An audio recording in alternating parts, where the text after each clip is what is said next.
Ketika dia bekerja, dia mengajar, setelah dia mengajar dan bekerja, dia dapat gaji. Gajinya dari bank bukan? Duitnya. Transfer kah? Atau tunai kah? Sama. Konyol nggak tuh? Nah, inilah kekonyolan fatwa mereka yang mengharamkan bank. Loh, Ustadz komen boleh-bolehin bank? Ya kita tanya balik, emang dalilnya mana yang mengharamkan bank? Ya, mana? Coba satu aja dalil yang mengharamkan bank di Quran. Ketemu nggak? Kasih sini. Ditunjukin. Ahallallahul bai'a wa harramar riba. Allah halalkan bai, transaksi, dan haramkan riba. Itu yang diharamkan riba, bukan bank. Oh, berarti dia salah faham. Dikira bank itu pasti riba. Dikira ayat itu berbicara bank. Dia lupa bahwa ketika saya mengatakan riba, di situ adalah bank. Itu namanya penafsiran atau ijtihad. Bisa salah nggak? Bisa salah nggak? Bisa. Bahkan wajib salah, Pak. Saya udah cerita sebelumnya bahwa ulama Darul Ifta di Mesir tahun 82-83 mengharamkan bank. Berarti produk bank haram semua. Kredit rumah haram, kredit mobil haram. Tuh, makan haram tuh kalian, ya. Gimana, Pak? Mau? Bapak jujur aja. Pernah ngeredit rumah kan? Ngeredit mobil? Motor? Tuh, yang paling sederhana motor, Pak, ya. Padahal murah, ada duit tunai, nggak mau. Maunya tetap ngeredit. Tuh, nggak tahu tuh cara mikirnya gimana tuh. Apa yang masalah ini? Ternyata sebelum tahun 90, Syekh Tontowi dan beberapa syekh-syekh yang lain yang mereka mufti-mufti di Mesir itu membolehkan produk-produk bank. Ramailah di zaman itu. Terjadilah pergolakan. Saya masih ingat di awal tahun 2000-an, ya, terjadi perdebatan panjang di Indonesia ketika sosialisasi tentang bank syariah 2003 lah, 2002-2003. Karena bank itu difatwakan haram di Indonesia tahun 2003, Pak. Telat nggak? Ya, coba diingat-ingat nih. Mesir mengharamkan bank 82 atau 83. Kita ambil aja 83, oke? Indonesia baru mengharamkan bank 2003, oke. Apa yang mengejutkan? Di tahun 2003 itu, Mesir sudah merevisi fatwanya. Kira-kira gimana, Pak? Apa yang direvisi? Yang tadinya bank, baik konvensional ataupun syariah, sama mereka. Yang tadinya dianggap haram, sama dengan riba, itu dia dibatalkan. Bahwa bank bukanlah riba. Mengagetkan nggak, Pak? Gimana? Ayo gimana? Cara memahami ini. Oh, berarti fatwa bisa berubah? Iya. Kenapa fatwa bisa berubah? Jika ijtihadnya berubah. Kenapa ijtihad bisa berubah? Jika perangkatnya, lalu kondisinya, kondisi sosialnya, persoalannya berubah. Namanya mungkin bisa sama-sama. Dalilnya mungkin bertambah. Berubah semua. Ternyata dulu pakai hadis dhaif mengharamkan bank. Kullu qardin, ya. Semua pinjaman, ya, yang kemudian mendatangkan manfaat, fahuwa riba, ya. Semua transaksi pinjam meminjam yang menghasilkan tambahan adalah riba. Tambahan itu belum tentu, hadis ini kan nggak bicara bunga. Udah gitu hadisnya tidak sampai derajat sahih. Paling tinggi hasan li ghairihi. Paling tinggi. Bayangkan, Pak. Terus saya menghalalkan riba? Enggak, saya nggak pernah menghalalkan riba. Saya mengatakan bahwa ulama Darul Ifta mengatakan riba beda dengan bank. Bank bukanlah riba. Gitu. Di Indonesia muncul 2003 bank, ada bank muamalat, ya. Bank muamalat 2003, Pak, ya. Ya. 2003 muncul bank muamalat. Terus apa? Hebatnya MUI Indonesia kemudian membuat produk namanya DSN, Dewan Syariah Nasional, ya. Akhirnya diperjuangkan, masuklah ke ke lembaga keuangan terbesar di Indonesia, ya, masuk ke BI, ya, masuk ke OJK. Jadi udah diakui, kekuatan hukumnya diakui. Coba lihat, ini berubah loh fatwa. Kita telat nggak, Pak? Mesir baru mengharamkannya 83, menghalalkannya 2003. Kita baru mengharamkannya. Telat kita. Ini bukan nyuruh Bapak minjam ke bank loh ya. Nggak ada maksud. Ini biar kita jelas bahwa yang kita lakukan sama ini bukan haram. Ya. Bukan saya Ustadz serba boleh, bukan. Enggak, antum keliru juga. Baik. Saya konfirmasilah masalah ini ke teman-teman kita di bank. Kebetulan mahasiswa saya ada yang kerja di beberapa bank, ya. Ada yang di manajemen, direkturnya, ya. Direktur bagian apa gitu, ya. Ada yang di bagian stafnya. Bahkan ada direktur BNI Syariah yang bagian timur, ya, itu sahabat kita, jamaah istrinya, jamaah saya juga. Ya, saya tanya-tanya juga beberapa hal. Ya. Dalam hal ini Bapak Saudara makan Allah, ijtihad bisa berubah, fatwa bisa berubah. Kenapa? Karena beda zaman, beda masa, beda dalil yang diperoleh, beda pandangan yang didapat. Assalamualaikum warahmatullahi wabarakatuh. Ustaz Haji Abdul Somad LCMA. Lengkap sekali. Apakah ASN? Mau nyinggung saya nih, ASN. Apakah ASN yang menggadaikan SK di bank termasuk riba? Riba. Ibu, bapak yang menggadaikan SK ASN, yang menggadaikan surat tanah, yang menggadaikan BPKB, yang lebih parah lagi menggadaikan surat nikah. Kalau ada yang bisa dijual untuk membom itu, jual ini, ambil duitnya, dibom ke bank supaya lunas. Bom, bagus. Mohon maaf Pak Ustadz, kalau saya jual ini, saya bom ini, meledak semuanya. Oke, kalau gitu kau lunasi aja sampai lunas. Ya Allah, tolong saudara kami supaya hutangnya lunas. Jangan terjebak riba. Adapun yang punya niat mau ngutang-ngutang, jangan lagi ngutang. Ustaz Somad ini sombong sekali. Memangnya Ustaz nggak pernah menggadaikan SK Pak Ustaz? Nggak pernah. BPKB Pak Ustaz? Nggak pernah. Jadi Ustaz minjam uang kemana? Dulu saya minjam, ada pinjaman lunak tanpa bunga. Namanya Emak Bank. Emak saya. Mak, aku mau beli mobil, pinjaman lunak tanpa bunga. Dibukanya lah gelang sama cincin. Kau dari kecil menyusahkan sampai tua. Emang mak saya itu luar biasa. Saya mau ke Mesir, dijualnya gelang. Saya mau ke Maroko, dijualnya gelang. Saya mau beli mobil, dijualnya gelang. Sampai akhirnya mati. Meninggal masuk. Sebelum dia meninggal, kata dia, tolong belikan aku tanah di bagian kakekmu semeter, karena dia mau dikebumikan sini.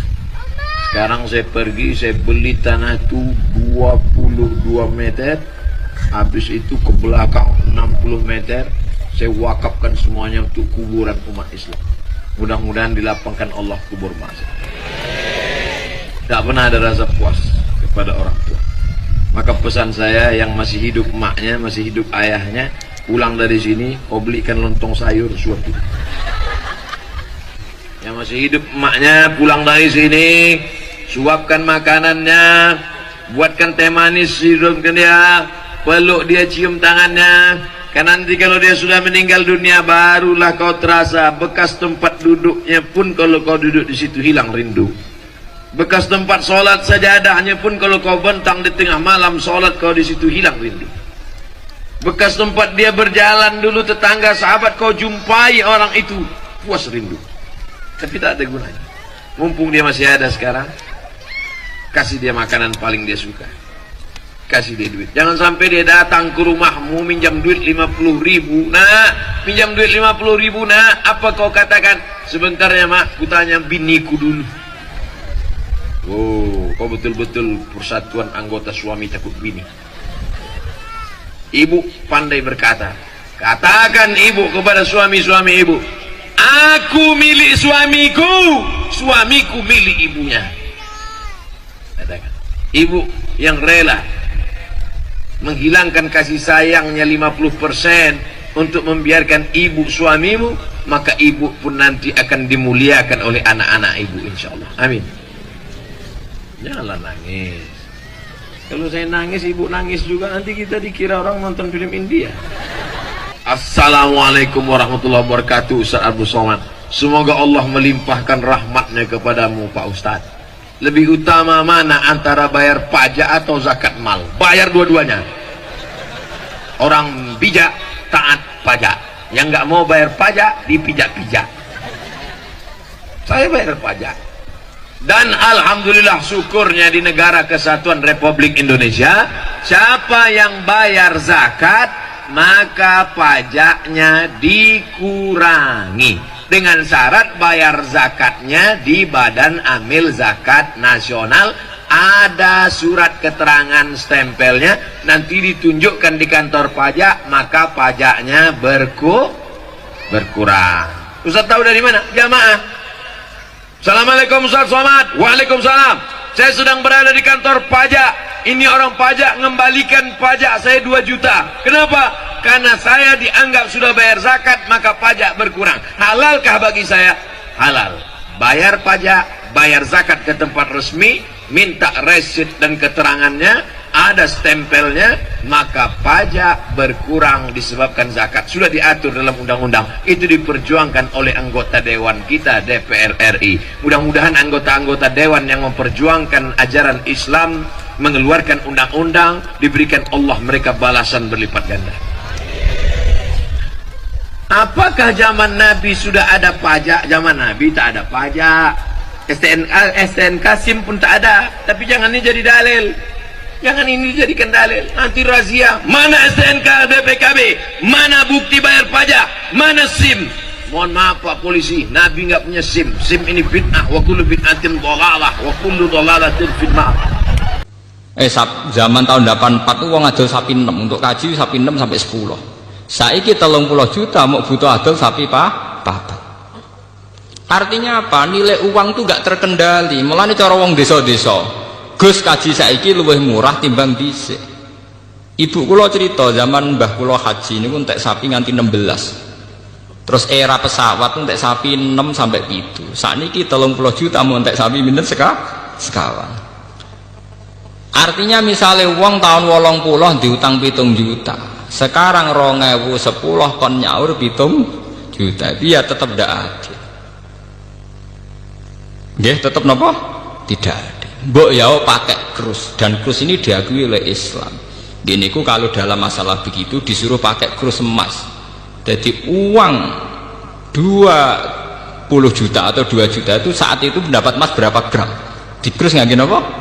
Emas. Nah sekarang kalau 2010 ya emas itu berapa?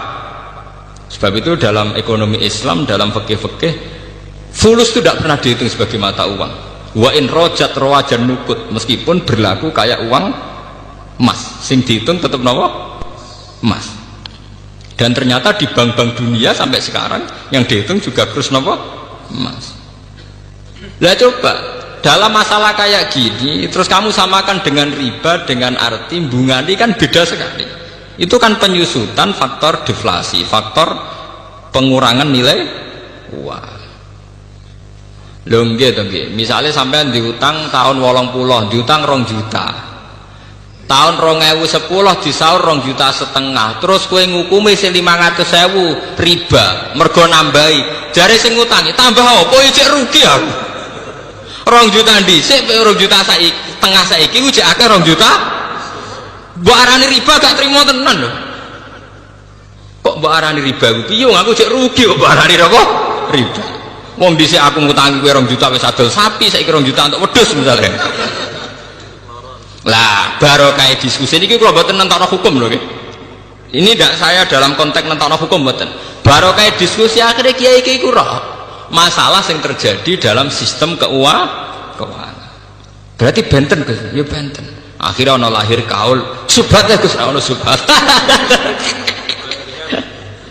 Wah, akhirnya mulai dhisik karena basul masail masalah riba itu haram, halal, subhan. Lah nek sing halal diputusi, kenekatan. Lha gak ono ulama senekat itu. Iku iseng, mboten ngarah ono riba halal muhal. Tapi masalahnya riba dengan sistem perbankan sesuatu yang dulu-dulunya memang beda itu. Dhisik wong kere utang nggo mangan. Saiki sing iso utang kudu wong sugih. Wong syarat awal kudu ngangge napa? Sertifikat ngangge jaminan. Ki kowe mau 30% saka nilai napa? Agunan. Faham ini ku pentingnya napa? Idza dzaharatul fitan wal bid'ah falyuziril alim napa? Ilmu. Sudah gitu sebetulnya nih, dalam utang piutang wong kampung itu ada solusi yang tidak riba tapi baik. Kulon beberapa kali mutusno sengketa itu, tonggo-tonggo kulon itu kathah di masalah ngoten. Misale pamane ngutangi adike, dinggo kawine ponakane. Biasanya kan didolo pedet nggo sapi. Walhasil tahun 90, Gus kulon tahun 90 diutangi 600.000. Riyen niku tak dolo pedet. Lho saiki 2010 ape disaur 600.000. Niku hukume piye, Gus? Nah, gue disik ngutangi adol pedet ya kok nyaur pedet. Tenan disaur pedet tenan ya payu 1,5 juta tenan. Paham ya? Kita harus adil.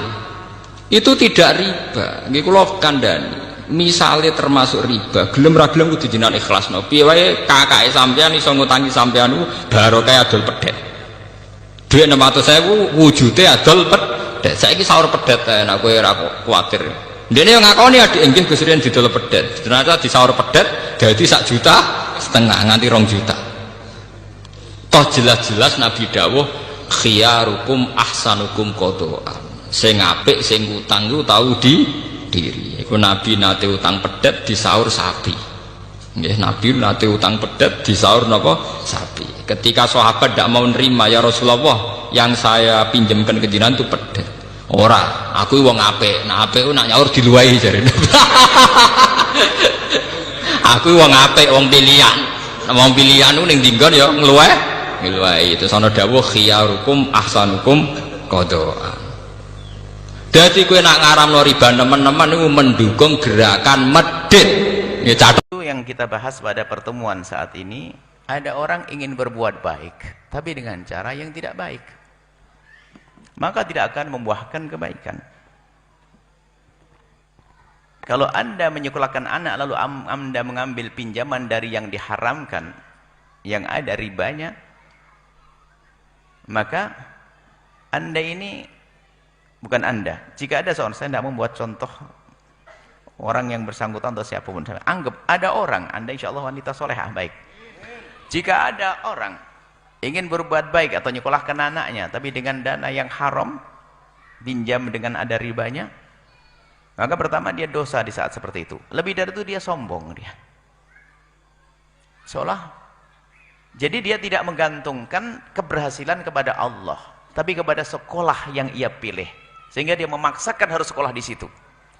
Kalau memang kita tidak mampu membiayai anak kita di sekolah yang mahal, cari sekolah yang murah. Ada sekolah yang lainnya. Tapi kalau dia memaksakan harus itu karena sekolah favorit, sekolah hebat, semua yang keluar itu bisa jadi begini, memaksakan, dia nggak seolah-olah lebih tahu dari Allah. Dia sombong kepada Allah. Artinya dia ingin menjadikan anak sukses tidak bergantung kepada Allah. Seolah-olah ingin menjadikan anak sukses adalah sekolah tersebut, bukan Allah.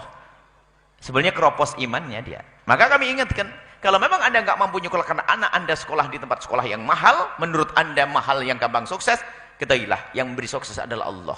Anda pergi sekolah yang lebih murah lagi yang sekiranya Anda mampu, atau bahkan lulus sekolah yang gratis. Masih ada kok hari ini. Nggak mau anak saya dan saya, ya karena sudah terdidik untuk sombong. Sekolah keren, wah. Jadi biasanya, jadi orang yang punya utang kadang memaksakan anaknya sekolah di tempat yang mahal. Karena apa? Dalam khayalannya kalau sudah anaknya sekolah tempat yang mahal, dia kumpul sama orang kaya jadi kaya, padahal tambah nyucuk utangnya. Wong kumpul-kumpulannya saja kuliner mahal. Nanti ada bagi-bagi tas suruh bayar, minggu depan bayar, macam-macam. Sombong-sombongan. Nah, ini nggak bisa. Jadi tidak diperkenankan seperti itu. Kalau memang kalau ada orang mendidik anaknya, harus dengan harta yang bersih. Karena apa? Biar hatinya itu bersih, ada nur. Kalau dengan keharaman, anna yustajabu lidzalik, bagaimana akan dikabul doanya? Seolah-olah dia telah itu tadi mendahului Allah. seolah dia nggak perlu Allah. Yang menjadikan sukses adalah Allah, bukan sebuah sekolahan. Ini saja insya Allah. Jadi peringatan buat semuanya, jangan memaksakan dengan biaya yang mahal, tapi ternyata kita tidak mampu. Banyak sekolah-sekolah yang free, gratis, yang murah, yang bisa terjangkau. Orang-orang besar tidak semuanya keluar dari sekolah besar, ada sekolah kampung. Kalau orang besar di sekolah yang besar biasa, tapi ada orang besar sekolahnya kecil, berarti dia menjadikan besar sekolahnya. Jadi kan anak-anak Anda hebat bukan karena sekolah hebat, anak Anda hebat karena bergantung kepada Allah. Wallahu a'lam bishawab. Kemudian saya tambah lagi. Bagi siapapun yang ternyata menjadi orang seperti yang disebutkan, menyekolahkan anaknya dengan modal yang haram, lagi-lagi kepada topik pengajian Allah Maha Kasih, sadarlah Anda, Allah Maha Pengampun. Tinggal ingin berubah gitu saja. Saya akan berubah, anak saya akan saya pikirkan bagaimana selanjutnya. Kalau Anda tidak mampu, jangan paksain di situ. Yang penting Anda niat saya untuk hijrah meninggalkan keharaman itu. Peringatan pertama. Yang kedua, bagi Anda yang sudah benar cara cari rezekinya, kemudian melihat saudara kita yang masih urusan dengan riba, tolong jangan rendahkan dia.